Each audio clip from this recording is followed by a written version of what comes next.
Bonjour Delphine, Bonjour Maya. est-ce que tu peux nous dire un peu comment aujourd'hui on pourrait limiter l'utilisation des produits phytosanitaires en grande culture conventionnelle? Alors, c'est un vaste sujet, surtout sur la gestion des adventices. Donc aujourd'hui, je te propose qu'on se focalise sur les innovations qu'on Ouais, teste en partenariat entre Arvalis et la Chambre d'agriculture de région Île-de-France. Et je te propose de regarder le hara.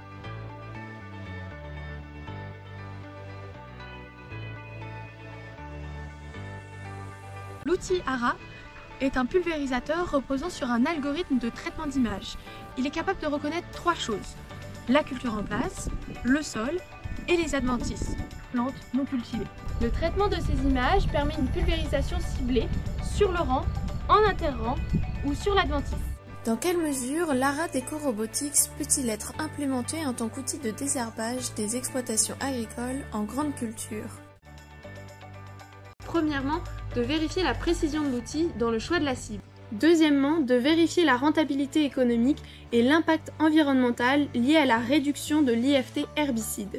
De quel type d'essai s'agit-il? Alors, il s'agit d'un essai de spot spraying. Le spot spraying consiste à localiser les adventices grâce à des caméras et à ne venir pulvériser que les adventices qui ont été détectés. Comment allons-nous mesurer la précision de l'outil? Pour voir effectivement si on a bien pulvérisé au bon endroit, on a deux trajets qui sont réalisés de façon aléatoire via QGIS, sur lesquels on va venir contrôler si effectivement c'est du sol nu, est-ce qu'il est bien resté en sol nu, et si c'est une adventice, est-ce qu'il y a bien bleu sur l'adventice. Et ça nous permettra ainsi de savoir où est-ce que le capteur s'est trompé ou non. En attendant les résultats de 2025, voici ceux de l'année dernière selon le même protocole. On s'est posé deux questions. Déjà, est-ce que l'outil est précis? Pour la précision, nous comparons les bonnes et mauvaises applications.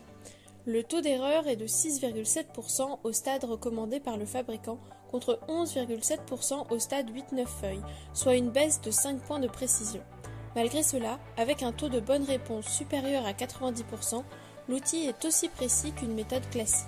Ensuite, est-ce qu'il est rentable? Pour la rentabilité, nous comparons les résultats économiques des deux stratégies. L'outil entraîne une légère réduction des charges herbicides de 8 € par hectare liée à une baisse d'IFT herbicide de 8%, mais surtout une baisse de 17% de la marge nette. Ces premiers résultats montrent donc une rentabilité inférieure à celle d'une pulvérisation classique.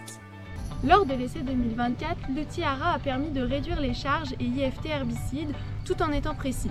Il pourrait répondre à nos enjeux environnementaux, mais son coût reste un frein.